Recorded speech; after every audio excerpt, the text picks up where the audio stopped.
कैलासवासी एकनाथ आवडाजी आवटे आणि कैलासवासी गजानन ठकाजी आवटे यांच्या दशक्रिय विधीसाठी जमलेले पंचक्रोशीतील सर्व पै पाहुणे, विविध क्षेत्रातील मान्यवर, माझं आणि ह्या गिरवली गावाचं नातं असं आहे की माझ्या आईचं हे आजोळ, माझी आई श्रीमती सत्यभामा मधुकर मुळे आणि कैलासवासी एकनाथ ठकाजी आवटे हे माझ्या आईचे सख्खे मावस भाऊ, म्हणजे माझे मामा. आणि बाजूलाच माझं आजोळ आहे कोलदरे. मामाच्या गावाला आलं की केवढा आनंद होतो हे माझ्या आईने मला शिकवलं. दिवाळी असेल किंवा उन्हाळ्याची सुट्टी असेल की आम्ही मामाच्या गावाला यायचो आणि मामाच्या गावाला जी काही मजा असायची ती आम्ही करायचो. आणि यात्रेच्या निमित्ताने आमचे हे मावस मामा म्हणजे कैलासवासी एकनाथ आवराजी आवटे यायचे. आम्ही तेव्हा लहान होतो, अतिशय यायचे, मजा मस्ती व्हायची. आणि जेव्हा केव्हा आमचा विषय निघायचा तेव्हा आई आवर्जून या गिरवली गावातल्या आमच्या मामाचं म्हणजे आईच्या मामाचं आणि ह्या मामाचं फार नाव घ्यायचं. पण वय परतवे किंवा आजारपणामुळे ते येण्याचं बंद झालं. मग पांडुरंग दादाने यात्रेला यायचं घेतलं.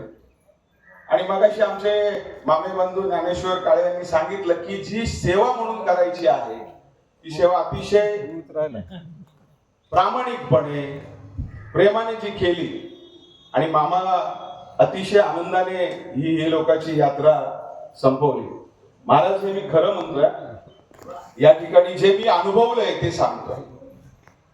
आणि मध्ये बसता बसता तुमचं प्रवचन ऐकलंय, बाजूला आमचे बारवे बसलेले आहेत, ते बसलेले आहेत. आणि तिथे एक हे आहे की ज्येष्ठांची संगत करा, कारण ज्येष्ठांच्या चेहऱ्यावरची प्रत्येक सुरकुती हजारो अनुभव सांगते. या दोन्ही महानुभावांच्या चेहऱ्यावरच्या ज्या सुरकुत्या सांगतायत तो आम्हाला अनुभव पुढे घेऊन जायचा. कारण आता ती पिढी आता कुठे कुठे ती कमी होत चाललेली आहे. ती पिढी अनुभव संपन्न होती.